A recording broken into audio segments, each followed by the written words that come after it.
Hola de nuevo amigos y amigas de el canal El Planeta de las Hojas Azules. Otro episodio más, el número 8 en esta ocasión, en el que nuestro amigo Keribus pues, nos va a hablar sobre aspectos, sobre todo familiares, personas que han influido mucho en su vida de forma integral, y también de aspectos profesionales, con el objetivo de que entre toda la información de la historia en contexto, ¿vale? Así que, bueno, este capítulo va a ser el número 8 y sin nada más, porque aquí quien nos tiene que contar es Keribus, nuestro ya hermano, pues os paso con él.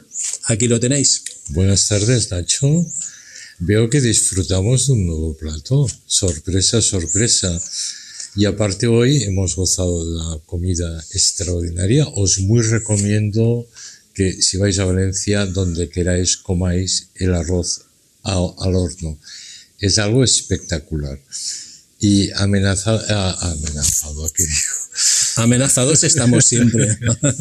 Estamos amenazados. Luego los higos silvestres que te morías y un granizado de café. Y pues esto, Nacho me ha dicho, ¿grabamos algún capítulo? Y he dicho sí. Claro, lo he puesto muy fácil. Lo puedes decir, Francesc, que estamos en mi casa, le he hecho un arroz al horno de caerse de espaldas, como me salen a mí, y luego nos hemos comido unos higos silvestres que hemos cogido ayer. A mí justo. Que me estaba dando cierta pereza el grabar, no, es broma, claro que no me da ningún tipo de pereza, pero él es que me lo pone todo tan fácil que es increíble. Si alguna vez queréis grabar vosotros vuestras cosas, os recomiendo hacerlo con Nacho, porque os lo vais a pasar de miedo. No de miedo, de maravilla todo. Y bueno, efectivamente, hoy capítulo 8, el 8, recordemos que es el infinito, y si digamos yo me siento en el infinito a punto de empezar a hacer cosas realmente importantes, que por esto estoy grabando la historia, para que vayáis teniendo conocimiento del porqué de muchas cosas, tengo que hablar de mi procedencia, de la familia, de personas que han influido mucho, tanto de pequeño como de joven, como de adulto en mi vida, y que han sido referentes importantes a todos los niveles, tanto a nivel personal como a nivel profesional, como a nivel espiritual, que es muy importante. Evidentemente lo que más ha influido en mi vida es la operación que todos conocéis y todo lo que vino después. Os he contado hasta ahora cosas así como muy espectaculares, acompañadas de imágenes no menos espectaculares, cosas increíbles. Ahora toca un poco saber cómo llego yo, cómo es el proceso de llegar a todo esto. Y os lo voy a explicar un poco por encima, porque es muy largo, podríamos escribir un libro bien grueso, pero bueno, esta opción me parece mucho más ágil y mucho mejor. ¿No te parece, Nacho? Sí, es una opción directa, más cuando en estos tiempos que corren la gente ya no lee. No. Yo tengo publicados, tú lo sabes, 9 libros. Yeah. Empecé a escribir en 2015. Yeah. En estos años, y cero, pues la gente no le interesan los libros. Ya, es una pena. Bueno, la gente, no sé, yo que me veo mucho en metro, en autobús o en tren, y la gente va con el móvil, el móvil, y fijo en el móvil. Yo a veces voy con el móvil, pero escuchando música. Claro, pero cuando van con el móvil van leyendo. Sí, porque leen, sí. o ven vídeos, sí. Pero leer, coger un libro y leer, eso ya es historia. Leer es cultura, leer es saber experiencias de los otros, y te quedan mucho más dentro si lo lees. Yo recuerdo muchos libros que he leído en mi vida, yo he sido un buen lector. Últimamente lo tengo un poco abandonado, pero he sido muy lector. Desde muy joven, desde muy pequeño, mi madre me daba los clásicos rusos, los clásicos, superclásicos griegos. Yo pensaba, pero ¿por qué te lo dan, no? Pero todo esto te queda. Hombre, un fondo maravilloso. Un fondo maravilloso. Claro. Y bueno, y ojalá vuelva y tenga un poco de tiempo para volver a la lectura, que tus libros los tengo varios empezados, pero tengo que continuar y son apasionantes. No me consuelas, todos dicen lo mismo. Dios mío. Perdóname, de verdad. Ya no querrá grabar ahora más capítulos. No pasa nada, no tengo ego, o sea, no hay problema. Vale. Bueno, pues todo empieza, vamos a ver, ¿cómo os lo cuento? Dos familias, una de origen de Valencia, de origen judío, que el padre de mi padre, por razones obvias, posguerra civil española, se pasa al cristianismo, bueno, pues por razones obvias lo que estaba sucediendo en aquellos momentos, y ya no se movió mi familia del cristianismo. Pero bueno, muy de derechas, no está ni bien ni mal, sino solamente es una opción. Y empresarios, mi abuelo fue un gran empresario, mi padre fue un gran empresario, yo de él le debo como empresario muchas de las cosas que sé, luego me espabilé yo por mi parte, pero muchas cosas. Y mi madre, otra vertiente, su familia de intelectuales, de pensadores, de escritores, incluso de artistas, de gente muy vinculada con esta tipología de mundo. Y el padre de mi madre, mi abuelo, empresario de éxito, y uno de los fundadores de un partido de Cataluña, RC, importante en la época de la República, que lleva un nombre, Esquerra Republicana de Cataluña. Bueno, pues, actualmente todavía está, aunque yo no estoy muy de acuerdo con ellos, pero vale. Pero mi abuelo fue uno de los 5 o 6 que lo fundaron en su momento. Y bueno, así como mi abuelo lo pierde todo en la guerra, cuando ganan los que ganaron, y ello, por haber sido uno de los fundadores, representa que él esté condenado a muerte en Montjuïc. No lo mataron porque el hombre cogió un cáncer y lo dejaron ir, tuvieron clemencia a morirse a su casa porque estaba para morirse, y tardó poco y se murió, ¿vale? Y en cambio mi abuelo paterno empezó a trabajar para los que habían ganado en la vertiente textil, con mucho éxito, hizo una gran fortuna. El que no tenía fortuna la hizo con los ganadores, y el otro abuelo, que tenía fortuna, lo perdió con los perdedores. Si es que hubo perdedores y ganadores, que bueno, esto es muy sui generis, por supuesto.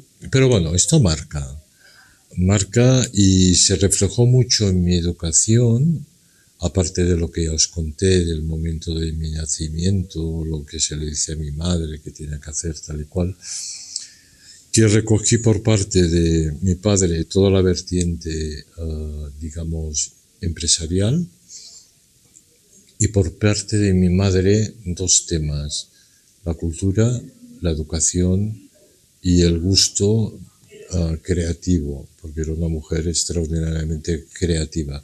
Mi padre también lo era. Mi padre hacía colecciones textiles realmente brillantes. Y bueno, allí en medio, recuerdo que en la casa donde vivíamos había fiestas. Mis padres organizaban fiestas, y mi padre estaba vinculado un poco al gobierno de aquel entonces, y estaba vinculado al Opus. Bueno, yo no lo estoy, ni siquiera al gobierno de ahora, que he tenido oportunidades de entrar a formar parte de gobiernos, y Esquerra Republicana, Convergencia y Unión, y siempre me he negado.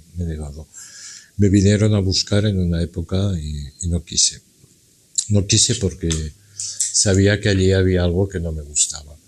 Incluso estuve vinculado a través de una pareja que tuve hace muchos años con la familia Pujol, y bueno, algún día os contaré en otras historias cositas así un poco extravagantes. Un misal, 2 misals, ¿no? Sí, va de misals. Digamos que viví. Y esto que de Jordi Pujol, nunca tuve una mala sintonía, sino con los hijos, sobre todo el mayor y el segundo o el tercero, que era el que estaba yo medio emparentado. Y la mamá de estos chicos y chicas, tremendos. Pero bueno, perfecto, ¿no? Y en esta familia, en medio de todo esto, en aquellas fiestas, en las fiestas que organizaba mi padre, venían ministros del caudillo, y que uno era vecino, bueno, fue vecino cuando fue gobernador de Barcelona. Prefiero no decir nombres, que no es necesario. Pero había esta tipología de gente que, vale, bien, perfecto. Eran muy aburridas para mí, desde mis parámetros con 12, 13, 15 años, 17 años. Y luego mi madre organizaba fiestas que había pues cantantes, escritores, gente culta. Y allí sí que yo me metía un poco, porque digamos que no he querido hacer otra cosa en mi vida que aprender. Y allí aprendía de lo bueno y de lo malo, No lo dudo. de todo. Muy, muy rico, un ambiente súper enriquecedor. Sí, la verdad es que sí. Y bueno, a su manera ellos intentaron darme una educación muy ambivalente, que en aquella época yo no lo entendía, lo de los internados, lo de colegios religiosos. Me ocurrieron cosas, sobre todo en los colegios religiosos, muy desagradables. Os podéis imaginar por dónde voy. Contaste cosas en capítulos anteriores. Conté cositas y esto. Bueno, ahora ya no me marca, porque de hecho tampoco me ha marcado nunca. Pero ¿sabes lo que ocurre con eso? Que te forma. Sí.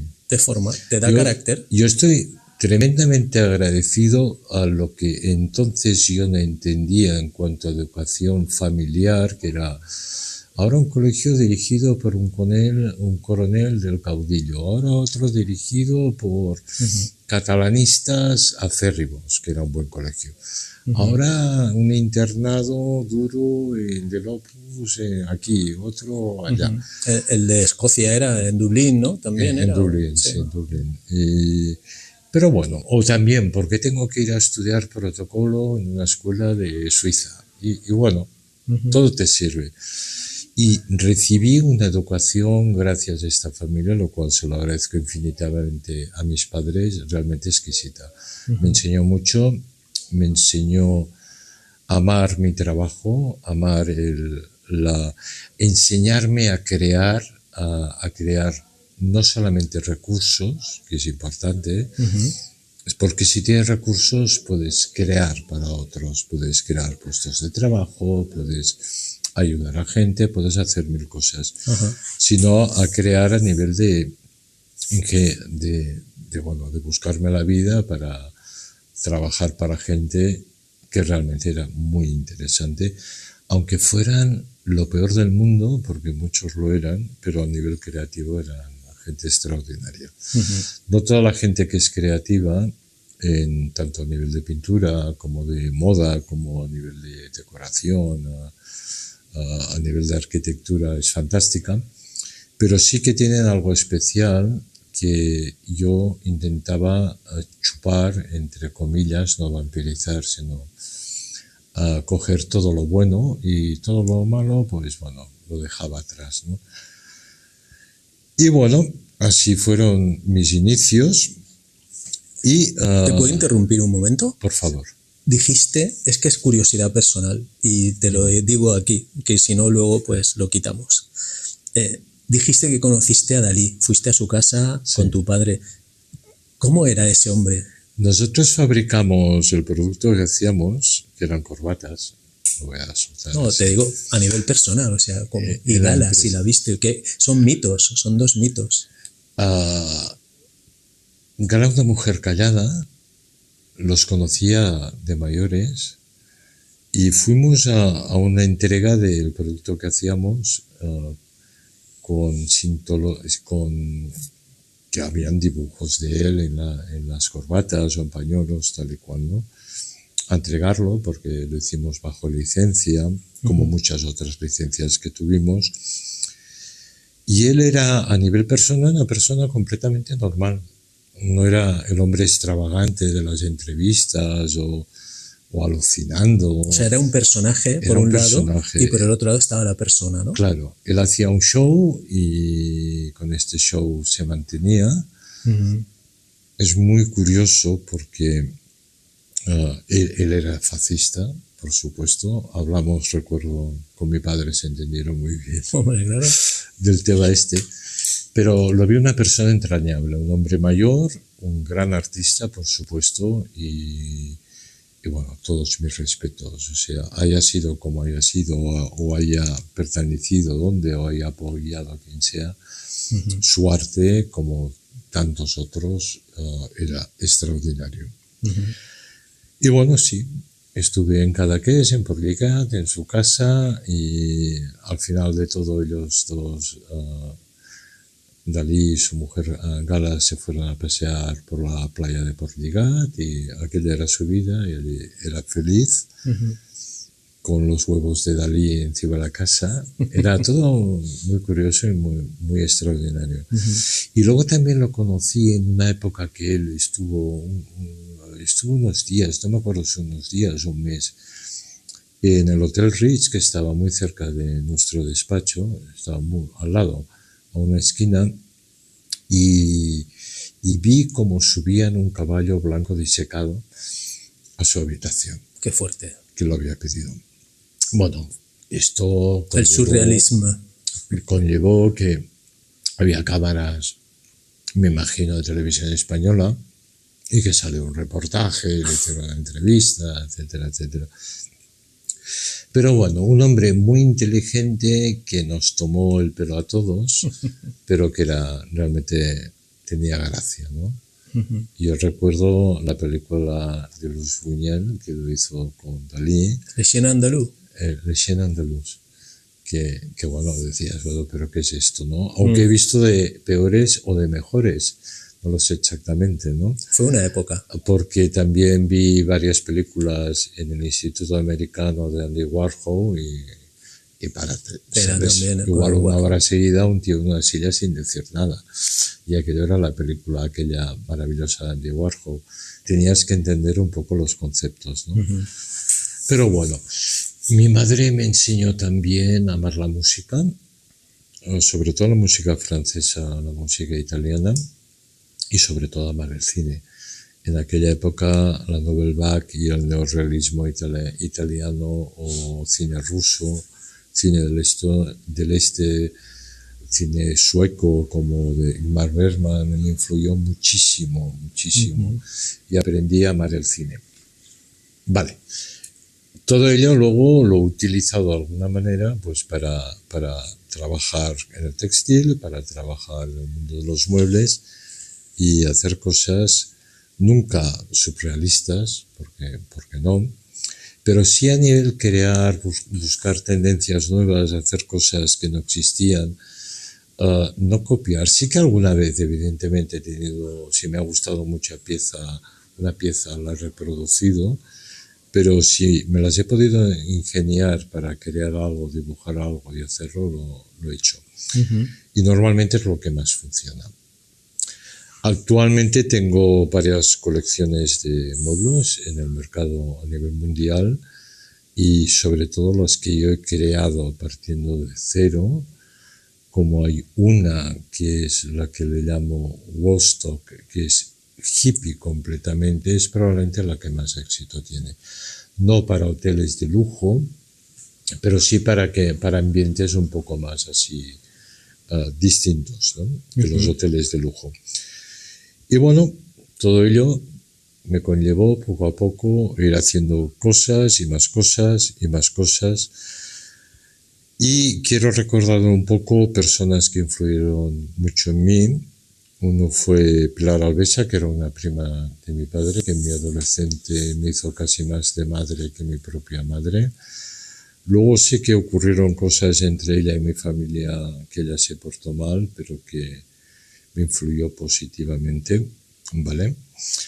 Luego la madre de mi madre, que la he nombrado alguna vez, Clara Sayol, mujer extraordinaria, de una valía ciega, de una valía imponente, que había luchado y para llevar y dar lo mejor a sus hijos, que eran muchos, 6 hijos, con su marido recién muerto. Segunda República, Guerra Civil. Sí, y que influyó mucho. Yo sacaba tiempo en mi adolescencia y posadolescencia, cuando tenía mi grupo, mis amigos, mis amigas, y muchas veces en vez de irme a una discoteca me iba a casa de mi abuela en Rambla de Cataluña a leer libros. Y que era el único nieto del mogollón de nietos que tenía. Qué lujo, ¿no?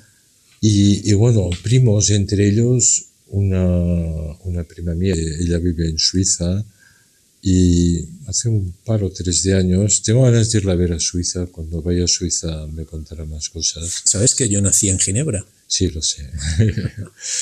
Ella vive cerca de Ginebra. Y yo he estado mucho por Ginebra. De hecho, los estudios los hice allá. Y he tenido abogados en Suiza, no porque tenga dinero en Suiza, porque no tengo Bueno, ni duro. estaría Suiza. bien, pero... Ni nunca lo he tenido, pero bueno. Que ella un día me contó que su madre la llevaba a ver a mi madre, porque mi madre contaba cosas como muy extraordinarias dentro de este mundo tan especial, y sobre todo de temas de meditación trascendental. Y mi madre le decía que yo era su maestro, y yo tenía 15, 17 años, y yo no me consideré nunca el maestro de mi madre, sino en todo caso ella de mí. O sea, un poco coincidiendo con lo que os conté, que mi madre en una canalización a través de escritura automática me habla de eres mi luz, eres mi maestro, etcétera, etcétera. Vale, maravilloso. Profesionalmente yo entro en la empresa de mi padre. De hecho, había trabajado antes por mi cuenta, vendiendo cursos de informática por Hospitalet de Llobregat. ¿Por qué vendía cursos? Porque a pesar que en casa había mucho dinero, y yo quería, si me iba a tomar una cerveza o a la discoteca o a cenar con mis amigos, quería pagármelo yo. O sea, esto de papá, dame dinero, mamá, dame dinero, no era lo mío. Y empecé a espabilarme. Luego hice méritos en cuanto a estudios y en cuanto a varios másters que hice para entrar en la empresa de mi padre. Empecé llevando producción durante varios años. Luego subí arriba, a la parte de arriba de la empresa, que es donde estaba toda la parte administrativa, creativa, comercial y de gerencia, que era mi padre y su hermano, mi tío Paco. Y poco a poco empecé a poder hacer colecciones para casas tan importantes como Christian Dior, Chanel, Paco Rabanne, Nina Ricci, Hermenegildo Ceña, Antonio Miró, entre otros. Colecciones que las creaba yo y que luego nosotros teníamos licencia para vender. Yo como españolito o catalanito, o como lo queráis llamar, era como bastante impensable, ¿no? Porque en aquellos momentos todos los estilistas o los modistas de estas grandes casas eran estrellas o americanos, o ingleses, o franceses, o italianos, pero de españoles muy pocos, que trabajaran para ellos, que crearan aquí, pues sí, Pedro Morago, Antonio Miró, y muchos más. Valenciaga, ¿no? Valenciaga, Cristóbal Valenciaga.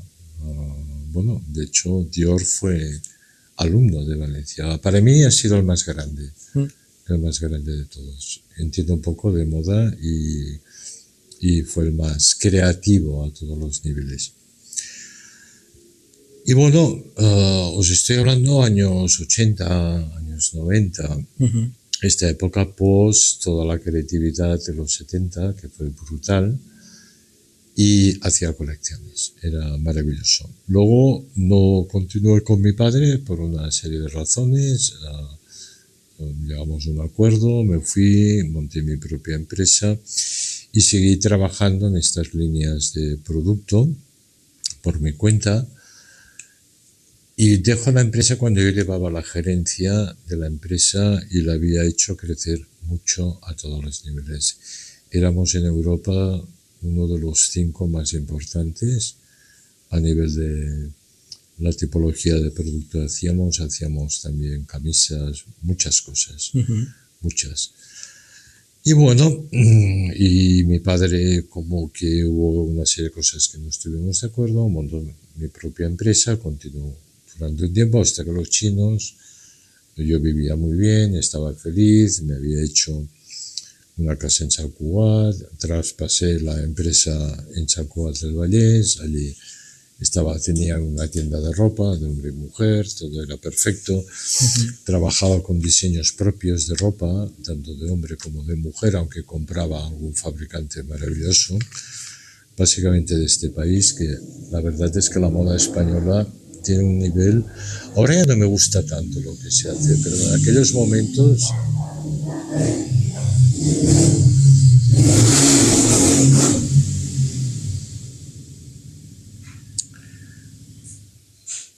pero en aquellos momentos la moda española era un bullicio, ¿no?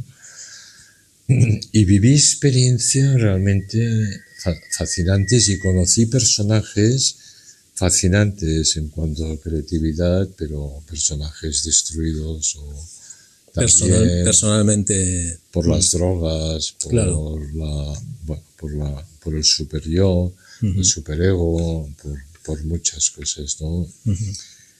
Que eran ídolos, se querían ídolos, y yo siempre me he mantenido muy lejos de quererme nada, porque no.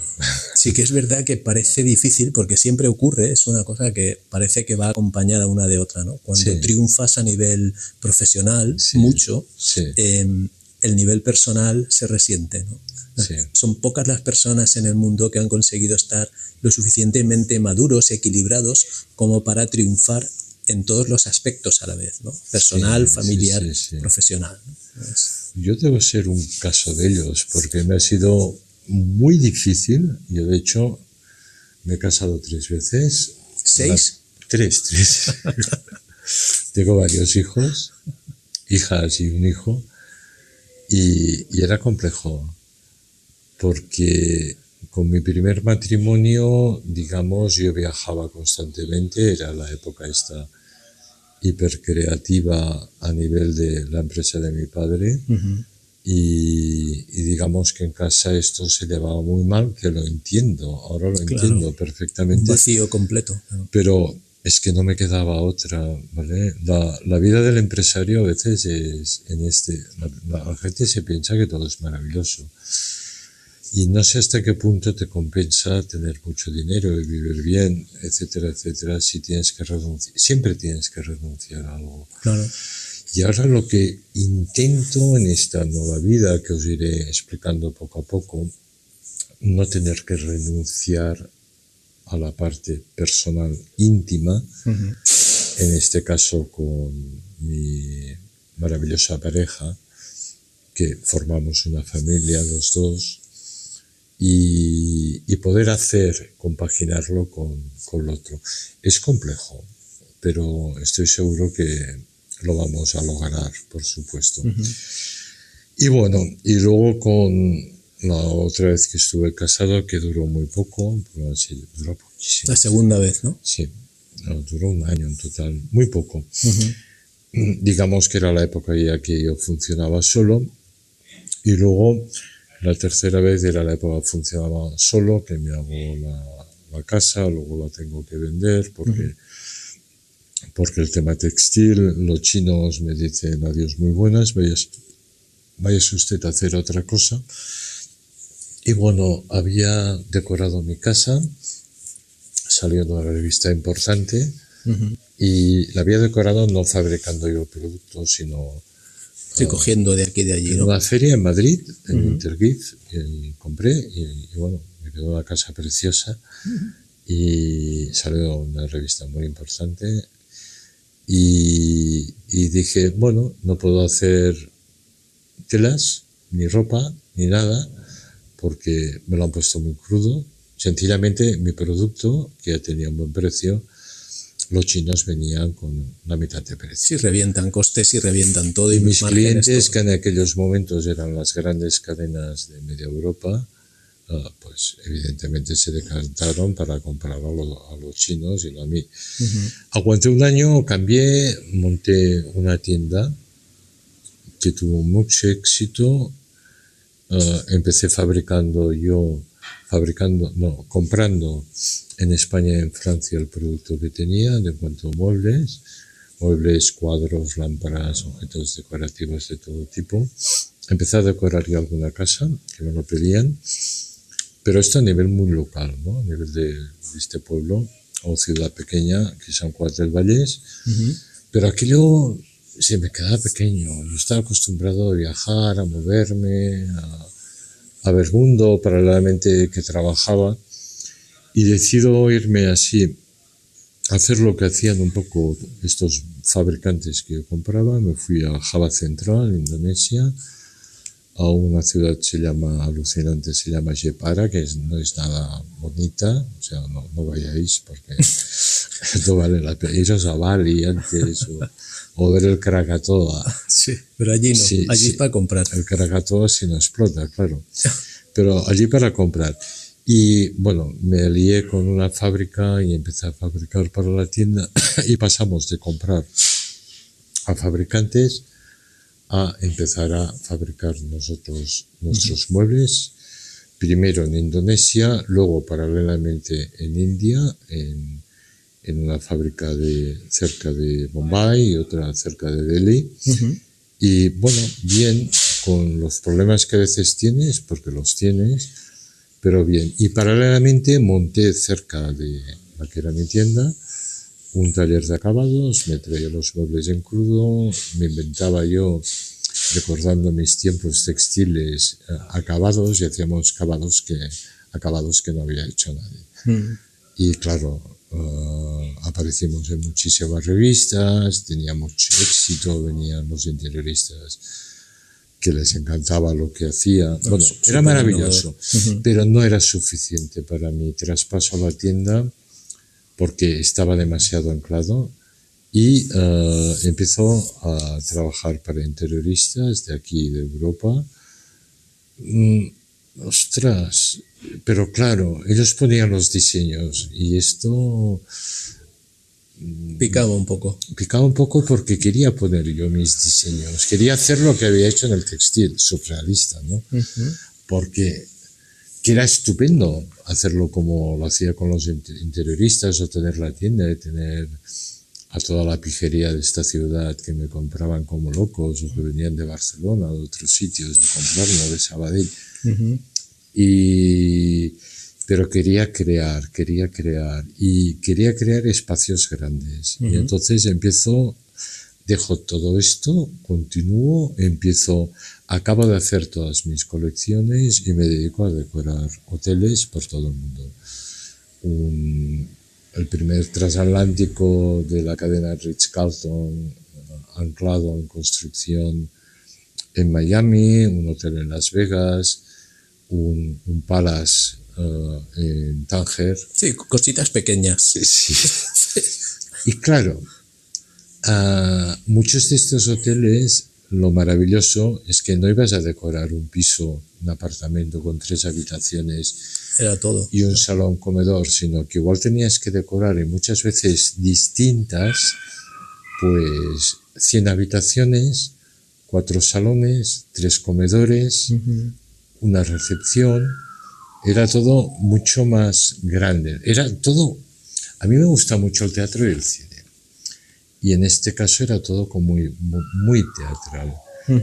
Y es lo que estuve haciendo hasta la pandemia, que tuve que cerrar, y ahora he regresado otra vez, tiempo después de tomarme unos tiempecitos, tranquilo, a volver a decorar. Ahora estoy decorando en Taiwán y seguramente Bali, México, hay varias cosas, Nueva York, Las Vegas otra vez, tanto con los clientes que tenía entonces, que eran 3, era un grupo árabe de Dubái, un grupo chino de Taiwán, un grupo americano en Nueva York, y maravilloso.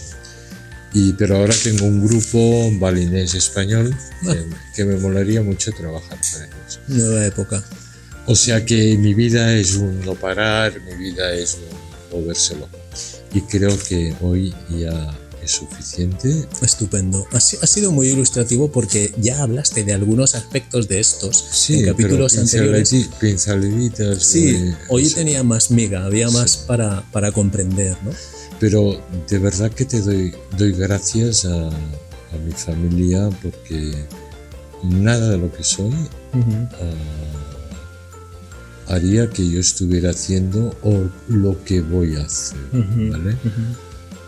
De hecho, el nombre de la fundación que voy a tirar adelante lleva el nombre de mi madre en honor a ella, porque en los aspectos de fundaciones o en el aspecto espiritual ella me influye mucho.